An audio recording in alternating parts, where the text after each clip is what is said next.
दोस्तों, क्या हाल है आप सबके। तो जी आज है हमारा कहते हैं रिव्यू वाला दिन। पिछले 2 वीक से रिव्यू नहीं आ सका क्योंकि बैक टू बैक शादियां चल रही थी एंड देन फिर शूट भी आ गई थी मेरी एक। तो उसकी वजह से मैं रिव्यू नहीं दे सकी क्योंकि मैं ड्रामा नहीं देख पाई। तो मैंने आज बैठ के 4 एपिसोड्स टोटल यानी कि 2 ज़रपत्तों के बन की एंड 2 जेंटलमैन की देख ली हैं। और आज हम रिव्यू करेंगे दोनों एपिसोड्स का। और मैंने लास्ट टाइम देखा कि मैंने अपना टाइम कम किया है रिव्यू का, तो आप लोगों ने देखना शुरू किया। मुझे लग रहा था बहुत लंबा हो रहा था और उससे आप लोग बोर हो रहे होंगे। जाहिर सी बात है, मैं स्टोरी बैठ के बता रही हूँ एंड देन फिर उसके फ्लॉज, तो वो बोरिंग हो रहा था, तो उसमें व्यूज़ भी कम आ रहे थे। बट अब हम आगे से बहुत शॉर्ट और मिनिमाइज रखेंगे। तो जल्दी से शुरू करते हैं। सबसे पहले आज करेंगे जेंटलमैन का रिव्यू। पहले तो एपिसोड में जो मुझे सबसे मज़े की कॉन्वर्जेशन लगी वो मुन्ना की और रहमती की लगी, जिसमें वो दोनों एज इन बात कर रहे होते हैं। जो थ्रेट दे रहा होता है रहमती मुन्ना को, और उस थ्रेट के अंदर भी थोड़ा सा प्यार, थोड़ी सी नफरत वाला सीन था and the last hug was so emotional. वो कॉन्वर्जेशन बहुत मज़े की थी। वहाँ पे एक मुझे थोड़ा सा लगा नेगेटिव पॉइंट, जो उसकी जो वो थी ना क्वालिटी, सीन की एक पूरी क्वालिटी होती है, वो गिरा रहा था। लाइटिंग इशू आ रहा था क्योंकि इतनी इंटेंस कॉन्वर्जेशन हो रही थी, उसके अकॉर्डिंगली मुझे लाइट नहीं लगी।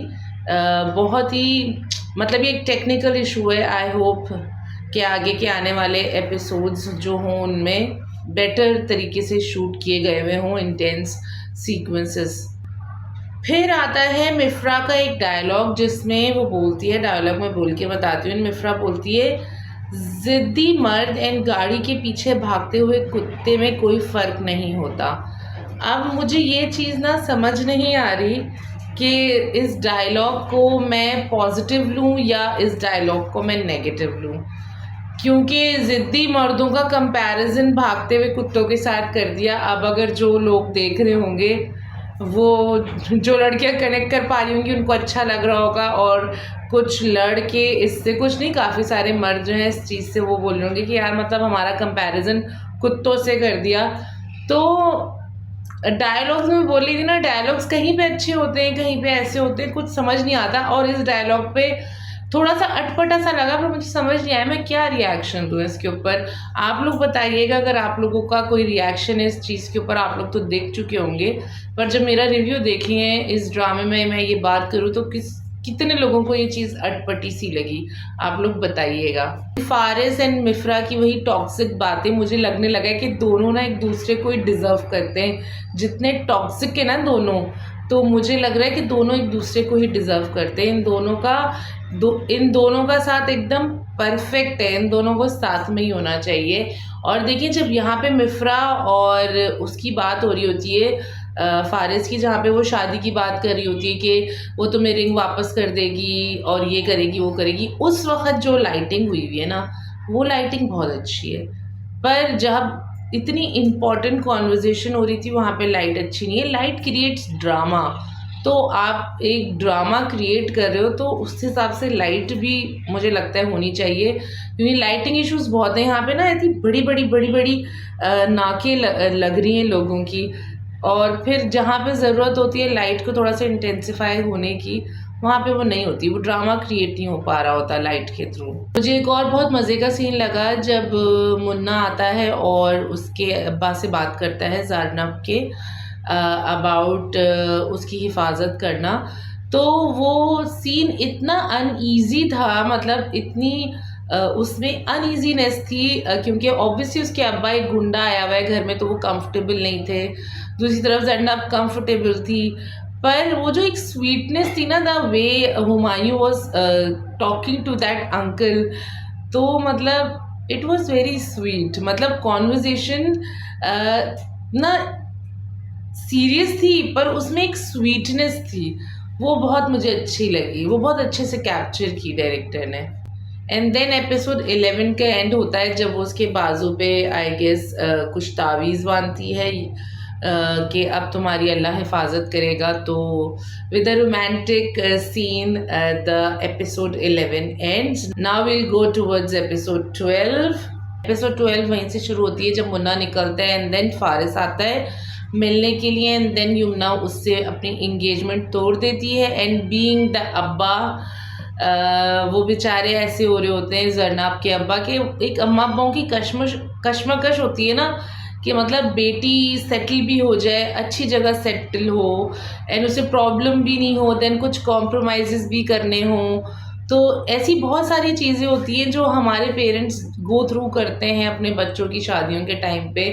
कहीं पे उनको एडजस्ट करना होता है, कहीं पे उनको कॉम्प्रोमाइज़ करना होता है, उनको खुद को भी समझाना होता है, बच्चों को भी समझाना होता है। तो वो चीज़ बहुत अच्छी लगी मुझे कि इस चीज़ में रियलिस्टिक रखा डायरेक्टर और राइटर दोनों ने चीज़ों को। रात के टाइम जी हमला होता है मुन्ना के घर पे।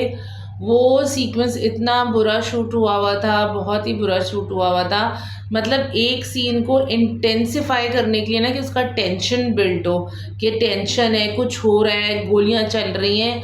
मतलब कैमरा ना पागलों की तरह हिल रहा था, ऐसा लग रहा था बस हिले जा रहा है यूं यूं करके, यूं यूं करके। मतलब हुमायूं सईद खड़ा हुआ कॉल पे बात कर रहे हैं तो भी बस कैमरा यूं यूं यूं डोल रहा था, जैसे कोई समंदर के अंदर कैमरा रख दिया और वो डोल रहा है। तो बहुत ही बुरा कैमरा वर्क था, मुझे बिल्कुल नहीं अच्छा लगा। पता नहीं ये इतनी छोटी चीज़ें, हम तो इस लेवल पे काम भी नहीं कर रहे जितने बड़े लेवल पे ये ड्रामे अब बन रहे हैं। तो मुझे होता है कि ये तो इतनी बेसिक चीज़ें हैं कि आपको खुद से ही इस चीज़ों का सेंस होना चाहिए। हम जो काम कर रहे हैं, मैं कोई कैमरा वर्क नहीं कर रही, पर क्योंकि पढ़ा हुआ है तो मुझे नॉलेज है। पर जो कर रहे हैं उनको तो मुझसे ज़्यादा नॉलेज है ना, उसके बावजूद भी अगर इतने बड़े बड़े फ्लॉज आते ना कैमरे के, लाइट के, जो इतने ज़मानों से कैमरा और लाइट करते हुए आ रहे हैं। मैंने यहाँ बैठ के मैं कभी भी उस चीज़ के बारे में नहीं कह सकती कि भाई मैं बहुत अच्छी कर रही हूँ, मैं सिखाती हूँ आपको। भाई मैं नहीं कर रही, पर आप कर रहे हो, आप मार्केट में हो एंड उसके बावजूद आप ये डिलीवर कर रहे हो, तो मुझे समझ नहीं आता कि what are you doing man. तो कॉल कर रहा था हुमायूं से, बेसिकली वो उसको थी रहमती को, जिसमें वो उसको गुस्से से बोलता है एंड देन फिर जो एंड का डायलॉग होता है ना रहमती का, वो होता है बदतमीज़ हो गया है तू, चल सो जा। ओ गॉड, इट वॉज हिलेरियस। मैं उसमें हंसने लगी, मैंने कहा यार देखो क्या इन्होंने कॉमेडी रखी है। मतलब इतना अच्छी लग रही थी, मैं ये नहीं कह रही कि बुरी लग रही थी, वो अच्छी लग रही थी दोनों की कॉन्वर्जेशन। फिर by towards the end of the episode Arnab मान जाती है, क्योंकि ऑब्वियसली अब्बा ने उसको समझाया। तो वो तो मुझे लग ही रहा था कि जब ज़ाहिर है अम्मा अब्बा इतना बोलते हैं तो बच्चे मानने को तैयार हो ही जाते हैं। तो बेसिकली वो मान जाती है उस चीज़ के लिए, शादी के लिए वो ओके कर देती है अपने अब्बा को। एंड फिर वही मिनिस्टर को ब्लैकमेल करता है रहमती के वो नहीं छोड़ेगा क्या कहते हैं मुन्ना को। पर दूसरा एक और मिनिस्टर होता है जो हुमायूं सईद को एज इन मुन्ना को बोलता है, सुपारी देता है, बेसिकली इनकी लैंग्वेज में सुपारी देता है रहमती को मारने की। बट मुन्ना मना कर देगा, नहीं वो अपना भाई है, मैं उस पर कभी गोली नहीं चलाऊंगा एंड ब्ला ब्ला ब्ला। पर बाय द एंड मुन्ना को जो है वो गोली लग जाती है, उसी के ऊपर हमला हो जाता है। पर मेरा रिलीफ एंड में ये होता है, जिस चीज़ से मुझे रिलीफ मिला कि जो मैं फाइनली गाड़ी के शॉट के लिए वेट कर रही थी कि मतलब कोई तो रियल शॉट हो, तो उन्होंने, क्योंकि शायद कार एक्सीडेंट करना था, इस वजह से उनको कार का प्रॉपर रियल शॉट लेना पड़ा, वरना तो ऐसा क्रोमा लगा के ही शूट कर रहे थे। तो फाइनली कार का ओरिजिनल शॉट आ गया, जिसमें उन्होंने ऊपर से विंडशील्ड कहते हैं ना वो खोली हुई थी एंड मतलब दिख रहा था कि गाड़ी के अंदर कैमरा रखा हुआ है, फिर एक्सीडेंट होता है। पर अभी जो आगे की आने वाली एपिसोड है जेंटलमैन की, उसमें गोली जो है पेट पे लगी है, पर जब वो हॉस्पिटल पहुंचे तो गोली यहाँ लगी हुई, यहाँ ब्लड है। पर अभी जो 12th एपिसोड में गोली लगी है वो टमी पे लगी है उसके। तो अब नेक्स्ट एपिसोड में देखेंगे कि क्या और क्या भंडे भंडे होते हैं, बट अभी के लिए यही। Now let's move towards the review of जट पत्तों का बन। चलिए जी, आज जट पत्तों के बन की जो एपिसोड है 11 और 12, उसमें थोड़े से राइटिंग इश्यूज हैं। तो हम पहले बुराई की तरफ जाएँ, इसलिए मैं सोच रही हूँ कि आज मैं पहले थोड़ी-सी अच्छाई कर दूँ एंड देन फिर जो थोड़ी-सी बुराइयाँ हैं हम वो डिस्कस कर लेंगे। क्योंकि देखिए अब एक जो ड्रामा है ना वो लिखा जा चुका होता है एंड देन वो शूट भी हो चुका होता है एंड देन वो ऑन एयर जा चुका होता है। तो और ये वाला ड्रामा तो वैसे भी आप लोग को कपड़ों से ही अंदाज़ा हो रहा होगा कि सर्दियों की शूट हुई हुई है। तो उसमें अभी स्टोरी के अंदर एज़ इन कोई चेंज नहीं आ सकता क्योंकि लिखी हुई कहानी है, शूट हो चुका है, एडिट हो चुका है, अब वो ऑन एयर है।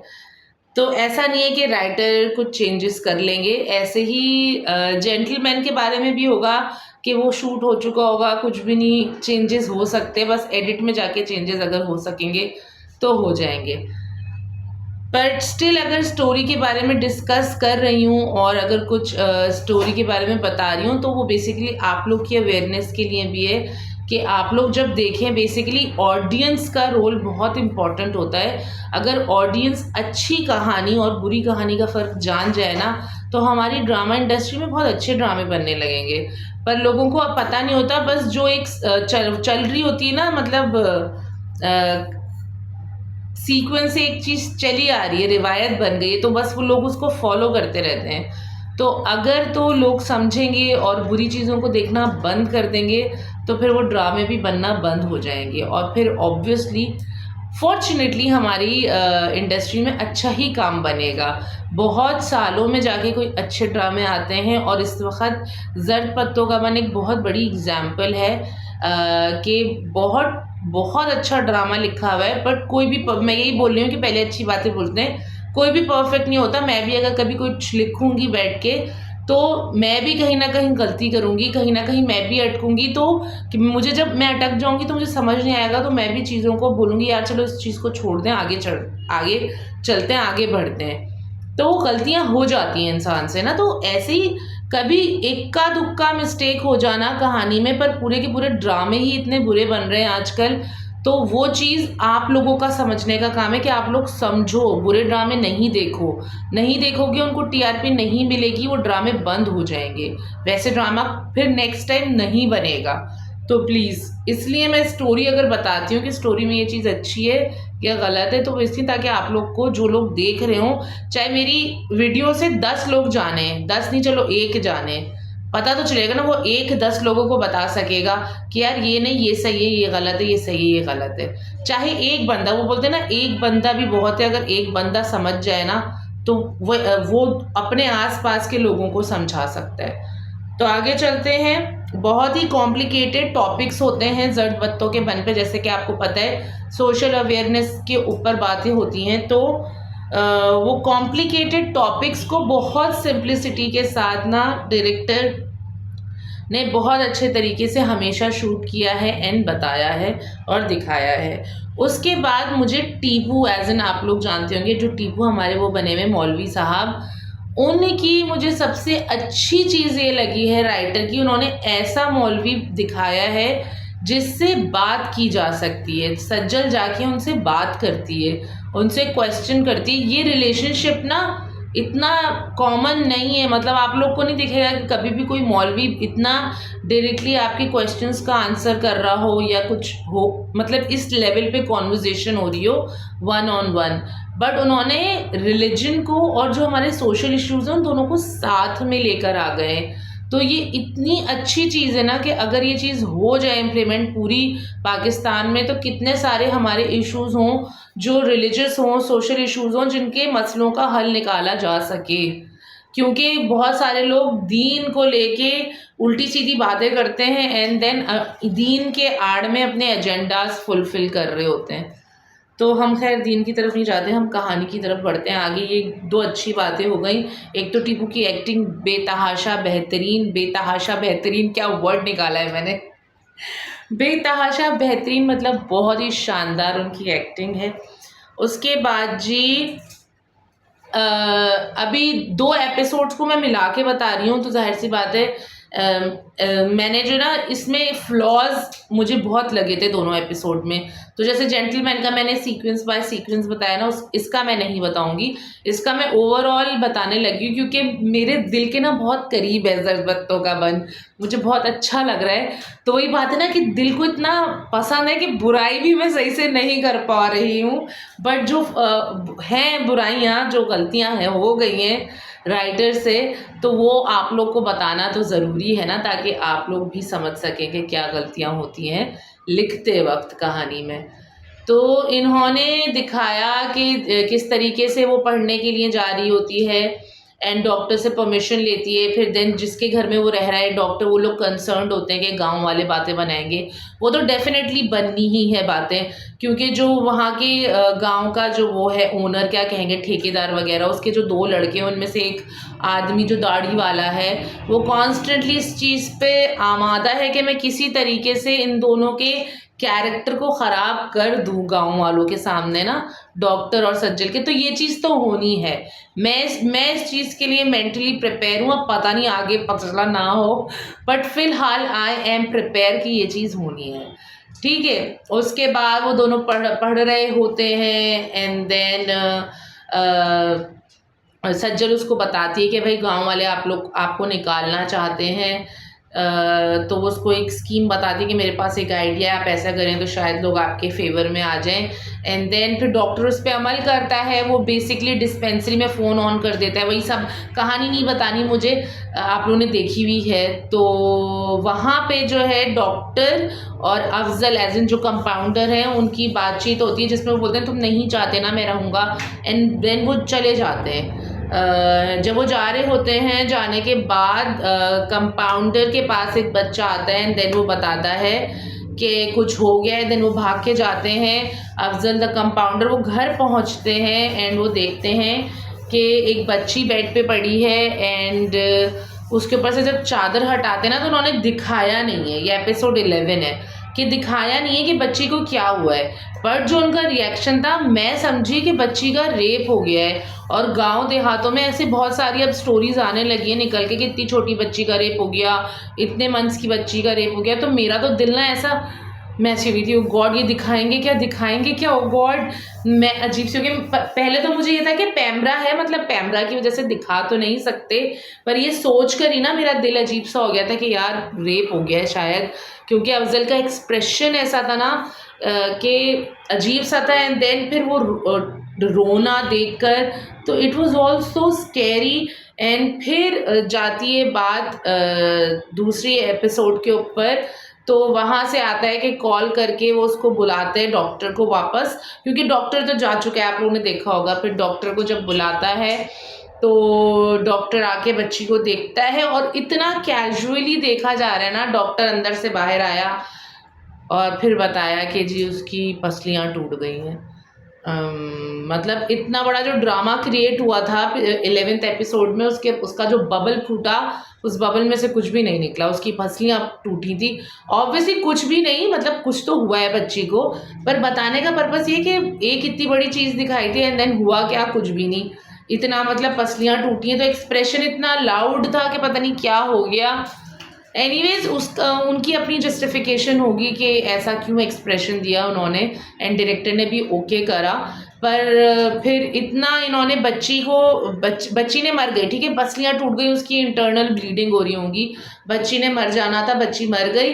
बट जब बच्ची को हॉस्पिटल ले जाने वाला स्पैन जो था ना, वो इतना अजीब अब्रप्टली था कि वेट कर रहे हैं, फिर डॉक्टर बोल रहा है जल्दी उसको देखें, फिर पुलिस आएगी। अगर वहाँ अस्पताल होता गांव के अंदर बोले तो तब भी मैं नहीं देखता। मतलब इतना घिचपिच खिचड़ी पकी हुई थी ना इस एपिसोड के अंदर, इससे पहले कभी भी ऐसी प्रॉब्लम नहीं आई जड़ पत्तों के बन में।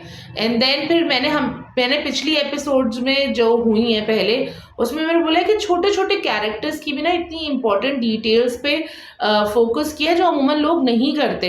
एंड आज की एपिसोड में जो उस बच्ची को जिसने मारा होता है, वो एकदम काम वाली साड़ी पहन के बैठी हुई है। अब आप सोचो गांव के अंदर काम वाली साड़ी, वो भी कोई लग्जरियस लाइफ जी रही है, इतनी पढ़ी लिखी हैं वो, और अगर उनकी पार्टी भी है, किटी पार्टी है लेट्स सपोज, तो वो इतनी साड़ी काम वाली पहन के बैठी हुई है। मतलब राइटिंग इश्यूज बहुत थे, फिर डायरेक्शन इश्यूज भी लगे मुझे कि जो चीज़ें सही हो सकती थी, चलो राइटिंग इश्यूज थे, पर जब डायरेक्शन में डायरेक्टर बैठे तो वो तो सही करवा सकते थे ना कि भाई ये साड़ी ऐसे क्यों पहनी हुई है, इसके डायलॉग्स ऐसे क्यों हैं, क्योंकि ऐसे बहुत सारी चीज़ें होती हैं जो ऑन द स्पॉट चेंज हो जाती हैं। हम भी शूट पे जाते हैं, ऐसे बहुत सारे राइटर्स को डायलॉग समझ नहीं आ रहे होते या डायरेक्टर खुद ही चेंज कर देता है कि नहीं यार ये नहीं, इसको ऐसे नहीं ऐसे कर लो, क्योंकि कहानी पे वो ज़्यादा फिट बैठेगी। पर ऐसा कुछ हुआ नहीं और बहुत सारे मैं और मज़ीद भंडे डिस्कस नहीं करूँगी, यही मेजर मेजर इश्यूज़ थे, भंडे कह लें, फॉल्ट्स कह लें, जो भी आप लोग अपनी लैंग्वेज में कह लें।